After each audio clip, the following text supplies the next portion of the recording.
Ninth class की NCERT mathematics की book से हमारा फर्स्ट चैप्टर चल रहा था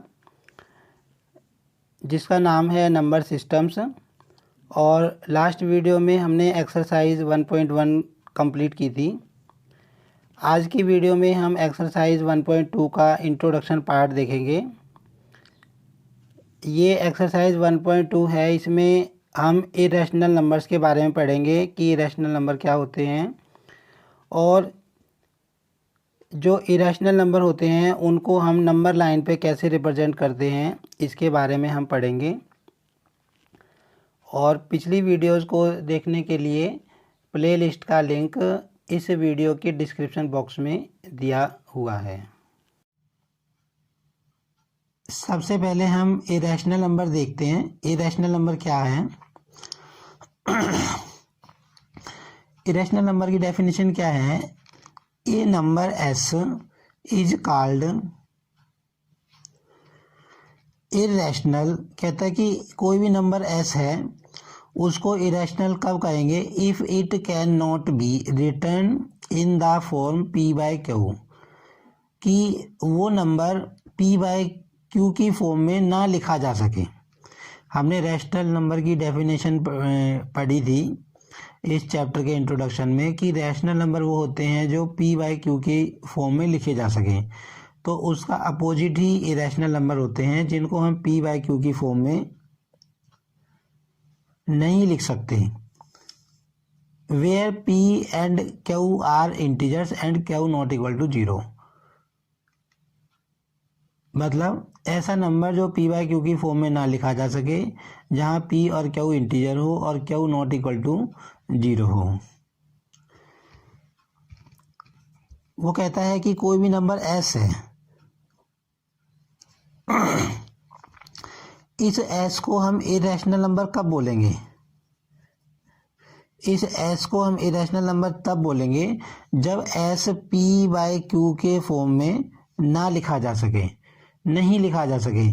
जहां पर पी और क्यू क्या हो? पी और क्यू हो इंटीजर्स।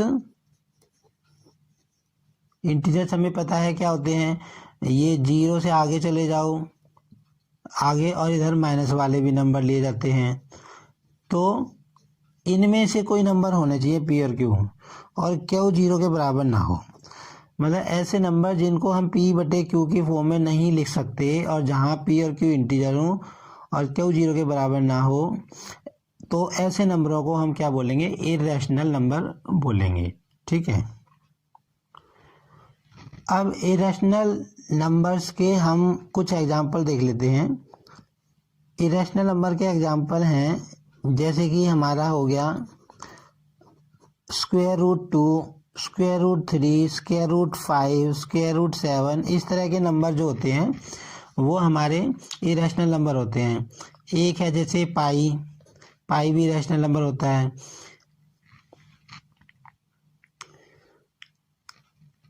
और एक है हमारा 0.10110111, ये आगे तक जाया हुआ है। ये सारे हमारे रैशनल नंबर इरेशनल नंबर्स के एग्जांपल हैं। अच्छा, इन सब में हम एक चीज़ हम नोट कर रहे होंगे कि ये जो स्क्वायर रूट के साइन के अंदर लिखे हुए हैं, जैसे ये 2 लिखा हुआ है, ये 2 लिखा है, 3 लिखा है, 5 लिखा है, ये 7 लिखा है, ये क्या है? ये प्राइम नंबर होने चाहिए। एक कंडीशन है कि स्क्वायर रूट के अंदर अगर आप कोई नंबर लिख रहे हैं और वो इरेशनल नंबर का एग्जांपल है, तो वो अंदर जो नंबर लिखा होगा वो प्राइम नंबर होगा।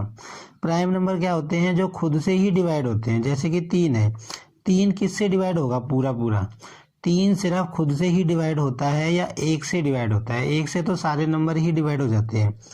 तो ये प्राइम नंबर होना चाहिए, ये कंडीशन है। क्योंकि अगर इसको हम प्राइम नंबर नहीं लेंगे, मान लो 2 की जगह मैंने 4 ले लिया जो कि प्राइम नंबर नहीं है, तो इसका स्क्वायर रूट खोल के अगर इसको खोल देंगे तो ये तो सिर्फ 2 बन जाएगा। और 2 एक नेचुरल नंबर है जिसको हम पी बाय क्यू की फॉर्म में लिखने के लिए 2/1 लिख सकते हैं, तो ये रैशनल बन जाएगा। ठीक है। तो ये सारे हमने एग्जाम्पल देखे। अब इस एक्सरसाइज जो ये हमारी 1.2 एक्सरसाइज है जिसका हम इंट्रोडक्शन वीडियो देख रहे हैं, उसमें हम आगे यही देखेंगे कि जैसे वर्गमूल 2 हो गया हमारा इरेशनल नंबर, वर्गमूल 3 हो गया, वर्गमूल 5 हो गया, इनको हम नंबर लाइन पे कैसे रिप्रेजेंट करते हैं, कैसे ड्रॉ करते हैं, ये हम आगे देखेंगे। हमारी एक्सरसाइज में इस तरह के सम आएंगे। अब हम इरेशनल नंबर्स से रिलेटेड एक नोट देखेंगे। क्या लिखा है देखो, the Pythagoreans in Greece, followers of the famous mathematician and philosopher Pythagoras. Greece में पाइथागोरियंस थे। पाइथागोरियंस कौन से होते हैं, कौन से लोग होते हैं? ऐसे लोग जो फॉलोवर थे, जो फॉलो करते थे किसको? पाइथागोरस को। पाइथागोरस क्या थे? बहुत फेमस मैथमेटिशियन थे और फिलोसोफर थे। फिलोसोफर जिनको दार्शनिक बोल देते हैं। तो फिलोसोफर क्या होते हैं? जो अच्छी अच्छी बातें समाज के लोगों को बताते हैं, जीवन श्रेष्ठ जीवन जीने की श्रेष्ठ रास्ता दिखाते हैं।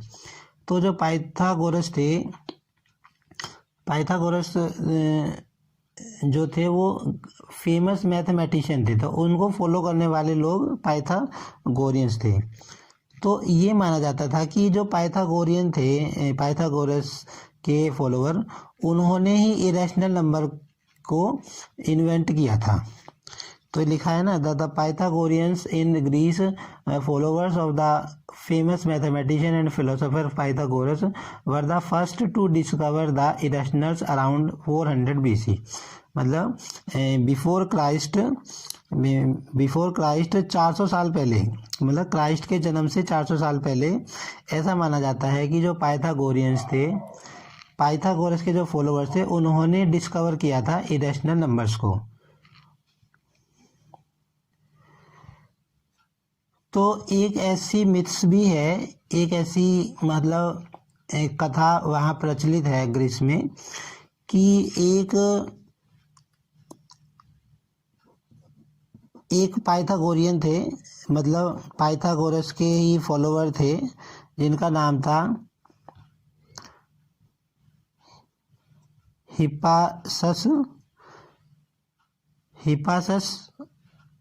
तो क्या था कि ऐसा माना जाता था कि हिपासस ने मतलब ये बात सब तरफ फैला दी थी कि √2 एक इरेशनल नंबर है, स्क्वायर √2 एक इरेशनल नंबर है। तो इसी वजह से मतलब उन्होंने पहले बात ये फैला दी थी, इसीलिए ऐसा माना जाता है कि उनकी हत्या कर दी थी, कि उन्होंने स्क्वायर √2 को इरेशनल नंबर प्रूव कर दिया था, डिस्कवर किया था, इसीलिए उनकी हत्या कर दी थी, ऐसा माना जाता है। अब हम नेक्स्ट नोट देखेंगे। ये चीज़ हमें ध्यान रखनी है, ये हमें पता भी होनी चाहिए। क्या लिखा है? When we use the symbol square root we assume that it is the positive square root of the number, so √4 is equal to 2, though 2 and -2 both are square roots of 4। इसका मीनिंग हम देख लेते हैं। इसमें कहा गया है कि जब भी हम स्क्वायर रूट के सिंबल को यूज़ करेंगे तो हम ये मानेंगे कि उसका जो आंसर आएगा स्क्वायर रूट वो पॉजिटिव आएगा। जैसे कि देखो स्क्वायर रूट ऑफ 4 करेंगे तो इसका आंसर देखो +2 भी आ सकता है, -2 भी आ सकता है। अगर हम +4 करेंगे तो इसका आंसर +2 भी आ सकता है, -2 भी आ सकता है। लेकिन ये कहता है कि हमेशा हमें पॉजिटिव ही लेना है, हम नेगेटिव नहीं मान लेंगे। हम ये अज्यूम करके चलते हैं कि जब भी हम स्क्वायर रूट करेंगे किसी नंबर का, उसका हम पॉजिटिव ही लेंगे। हालांकि स्क्वायर रूट पॉजिटिव भी आ सकता है, नेगेटिव आ सकता है। देखो स्क्वायर रूट की डेफिनेशन हमने पढ़ी होगी, ध्यान होगा आपको कि मान लो अगर किसी नंबर का, जैसे यहीं देखें हम, अगर हम किसी नंबर का स्क्वायर करें, तो हमारा आता है 4। देखो 2 का स्क्वायर करेंगे तो 4 आएंगे। तो इसको उल्टा हम कैसे लिख सकते हैं? उल्टा लिखने का क्या तरीका है कि अगर 2 का स्क्वायर करेंगे तो 4 आएगा, और अगर 4 का स्क्वायर रूट करेंगे तो ये वाली चीज़ आ जाएगी, हमारी 2 आ जाएगी। मतलब अगर 4 का स्क्वायर रूट करेंगे तो हमारी ये चीज़ आ जाएगी जिसका हम स्क्वायर करके चले थे, ठीक है। अब हमें पता है देखो कि -2 का स्क्वायर भी तो क्या होता है? 4 होता है। तो भाई 4 का स्क्वायर रूट भी -2 भी होना चाहिए भाई। 4 का स्क्वायर रूट 2 भी हो सकता है पॉजिटिव और नेगेटिव हो सकता है, लेकिन ये कहता है कि हम हमेशा पॉजिटिव ही ये अज्यूम करके चलते हैं कि हम इसको पॉजिटिव ही लेंगे, नेगेटिव नहीं लेंगे। देखो यही लाइन इसमें लिखी हुई है, बस एक इन्फॉर्मेशन है जो हमें ध्यान रखनी चाहिए। When we use the symbol square root we assume that it is the positive square root of the number. भाई पॉजिटिव लेना है, जैसे फॉर एग्जांपल फॉर रूट 4 क्या लेना है, 2 लेना है। 2 and -2 both are square roots of 4। भाई 2 और -2 दोनों ही स्क्वायर रूट हैं 4 की। अब हम बात करेंगे रियल नंबर्स की। तो देखो हमने रैशनल नंबर भी पढ़ लिए, इरेशनल नंबर भी पढ़ लिए। तो अगर हम रैशनल और इरेशनल को मिला दें, अगर हम एक कलेक्शन बनाएं जिसमें हम रैशनल को भी ले लें और इरेशनल को भी, और इसका एक सेट बनाएं, कलेक्शन बनाएं, तो जो कलेक्शन बनेगा उसको ही हम बोलते हैं रियल नंबर का सेट। ठीक है, उनको ही रियल नंबर बोलते हैं। ये वर्ड जब हम 10th में जाएंगे, फर्स्ट चैप्टर करेंगे, और वैसे भी बहुत जगह इसका यूज़ होता है रियल नंबर। तो अक्सर बच्चे कंफ्यूज होते हैं रियल नंबर क्या होते हैं। तो हमें ये याद रखना है कि रैशनल और इरेशनल को अगर मिला लें और एक हम कलेक्शन बना लें तो उसको हम रियल नंबर बोलते हैं, और उसके सेट को हम आर से डिनोट करते हैं। जैसे कि हमने देखा था कि जो नेचुरल नंबर का कलेक्शन होता है उसको हम एन से डिनोट करते हैं, होल नंबर का जो कलेक्शन होता है उसको डब्ल्यू से डिनोट करते हैं, इंटीजर्स का होता है वो जेड से करते हैं। तो इसी तरह रियल नंबर के सेट को हम आर से डिनोट करते हैं। ठीक है, तो इसकी डेफिनेशन हम क्या लिखेंगे, देखो the collection of all rational numbers and irrational numbers together make up the collection of real numbers, it is denoted by r। भाई रैशनल नंबर और इरेशनल नंबर्स के कलेक्शन को आप अगर इकट्ठा ले लेंगे तो वही हमारा क्या बन जाएगा, रियल नंबर बन जाएगा।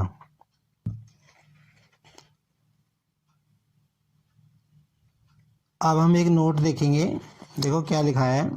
Every real number is represented by a unique point on the number line. Every real number is represented by a unique point on the number line। कहता है कि जो हमारी नंबर लाइन होती है, देखो आपको नंबर लाइन पता होगी, ये हमारी नंबर लाइन होती है ना। हमने इसमें कुछ नंबर भी ड्रॉ करे थे, 0 होता है, जैसे 1 होता है, 2 होता है, 3 होता है, 4 होता है, आगे हम कहीं तक भी जा सकते हैं। ठीक है, इधर भी हमारे माइनस के नंबर होते हैं। तो वो कहता है कि एवरी रियल नंबर, भाई कोई भी रियल नंबर हो, हर रियल नंबर में हमने देख लिया कि रियल नंबर क्या आएंगे, रैशनल आएंगे और इरेशनल आएंगे। हर रियल नंबर इस नंबर लाइन के ऊपर एक पॉइंट के द्वारा रिप्रेजेंट करता है। जैसे मान लो हमने 4 ले लिया, भाई 4 ले लिया। ठीक है, 4 क्या है, एक रैशनल नंबर है, ये हमने देखा था ना।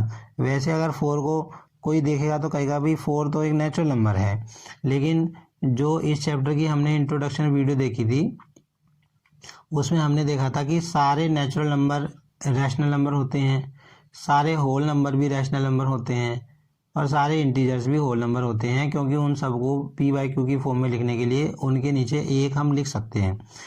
तो सपोज हमने एक रियल नंबर लिया 4, तो इस 4 को देखो इस पॉइंट के द्वारा हम रिप्रेजेंट करते हैं, और ये यूनिक रिप्रेजेंटेशन होगा। मतलब ये पॉइंट 4 और कहीं नहीं मिलने वाला। यूनिक का मतलब जो अपनी तरह का एक ही हो। पूरी नंबर लाइन पे ये 4 जो नंबर आएगा वो यहीं आएगा, है ना।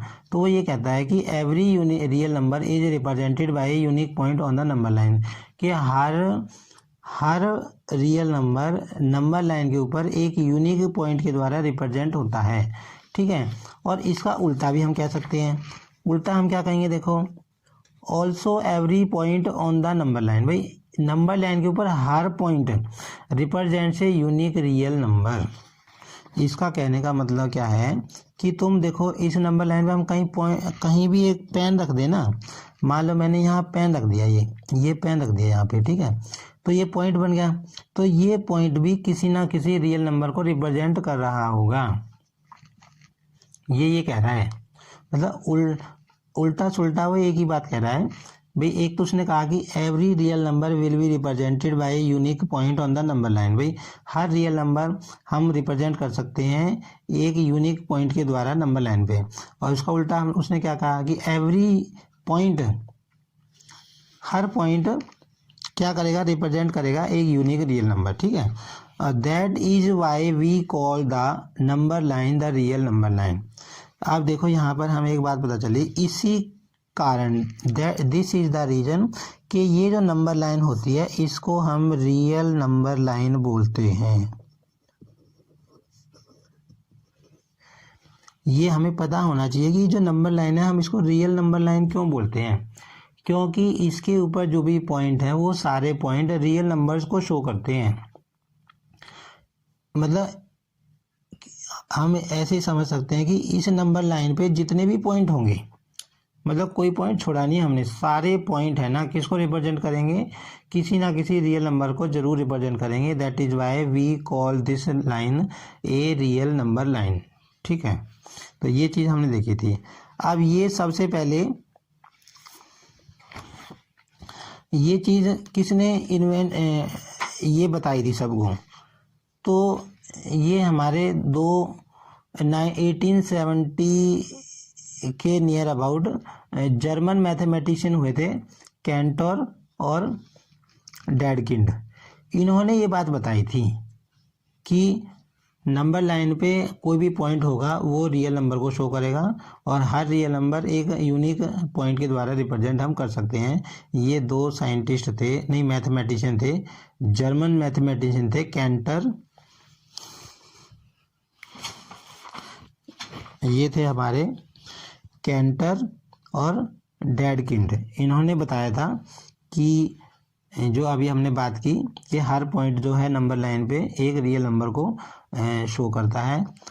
तो इस तरह हमने जो हमारी एक्सरसाइज 1.2 थी उसकी हमने इंट्रोडक्शन देखी। तो जो अब आगे एग्जाम्पल हम देखेंगे अगले आने वाली वीडियोज़ में, उसमें हम ये देखेंगे कि जैसे root square root 2 square root 3 इस तरह के नंबर्स को हम कैसे नंबर लाइन पे रिप्रेजेंट कर सकते हैं। और फिर उसके बाद हम एक्सरसाइज 1.2 की वीडियो भी देखेंगे। तो आज के लिए इतना ही, आगे हम नेक्स्ट वीडियो में एग्जाम्पल्स को देखेंगे इस एक्सरसाइज के। तो जो इस चैप्टर की अब तक की जो वीडियोज बन चुकी हैं उनको देखने के लिए इस वीडियो की डिस्क्रिप्शन बॉक्स में एक प्लेलिस्ट का लिंक दिया हुआ है जिसका नाम है क्लास 9th मैथ। उसमें जाके आप जो है पिछली वीडियोस सभी वीडियोस देख सकते हैं। आज के लिए इतना ही।